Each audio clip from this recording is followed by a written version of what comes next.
Hey guys, thanks for watching. And now we are going to talk about the most important part of project management, risk management. So, first of all, let's start off by defining risks. According to Project Management Institute, risk is an uncertain event or condition that, if occurs, has a positive or negative effect on a project objectives. Great project manager identifies all the possible negative risks and comes up with respective response plan within the project, after which the possibility of issues can be reduced just because prevention is always better than cure. Let's say an example. In project X, I have a contract with vendor Y. According to the contract, vendor commits to deliver the equipment in 15 days. Now, let's think about the possibility of the equipment not being delivered in 15 days. Imagine a situation where you want to assign a contract, but before doing so, you make some risk assessment. In this case, you have identified risk. For example, equipment might not be delivered in 15 days.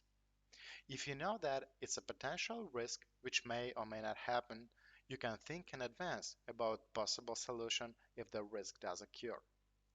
Therefore, you have to create a strategy regarding how you will react to this risk.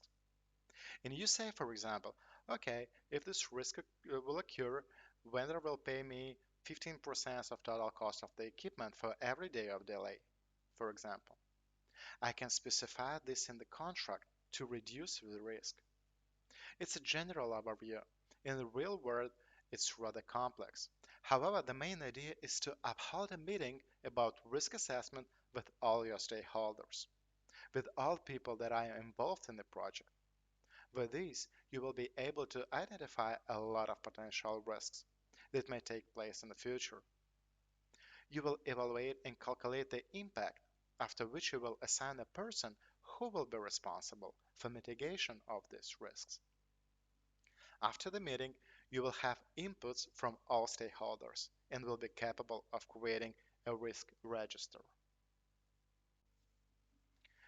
Primarily, we need to set a date and the name of stakeholder who have identified the risk. In this example is John Smith. We need to provide a clear description of the risk. In this example, it's an agency which provides the maintenance for equipment who will not work for 2 weeks. Impact and probability are the two main components of risk analysis, guys. Please keep it in mind. Impact and probability are the two main components of risk analysis. In risk analysis, risk is traditionally defined as a function of probability of an unfortunate event occurring multiplied by the potential impact incurred by the event. In this case, the probability that this risk could occur is over 75%, as you can see in the probability column as number 5. If it occurs, the impact will be critical. You can see next column with number 5. It's like a gradation. Therefore, the risk should definitely be mitigated. Owner of the risk, John, will think, I have a risk, I have calculated probability and impact. Moreover, I should have a plan to reduce the impact. But what kind of mitigation strategies will I use? And actually, I can use one of the 4 risk mitigation strategies. The first one is accept risks.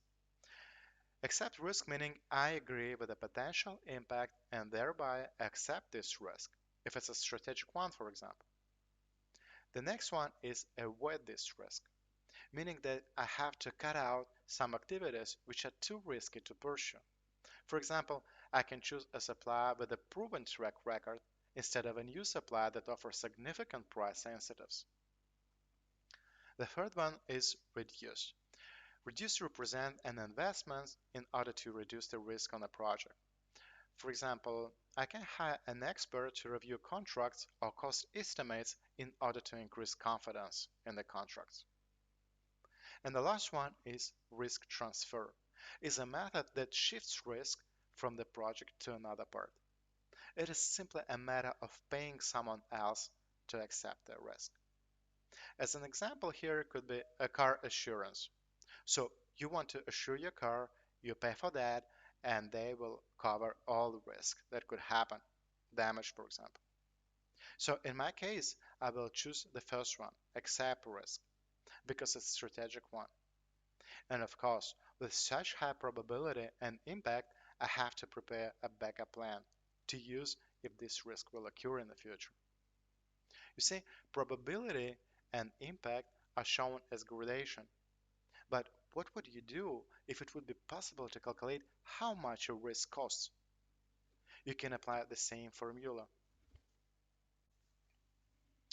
In this case, I take probability, which is over 75%, and my estimation is that if this risk will occur in the future, it will cost me, for example, $200 per day. We know that an agency will not work for 2 weeks, so I have to multiply $200 by 10 working days to know how much the risk will cost in the span of 2 weeks. As a result, I have 75% multiplied by 2000, and as a result, I have $1,500. In other words, we are creating a reserve of money which should only be used if the risk will occur. We can't use this estimation of budget reserve for other things. Guys, always keep in mind it can only be used for the risk as a reserve, and it's called contingency reserve.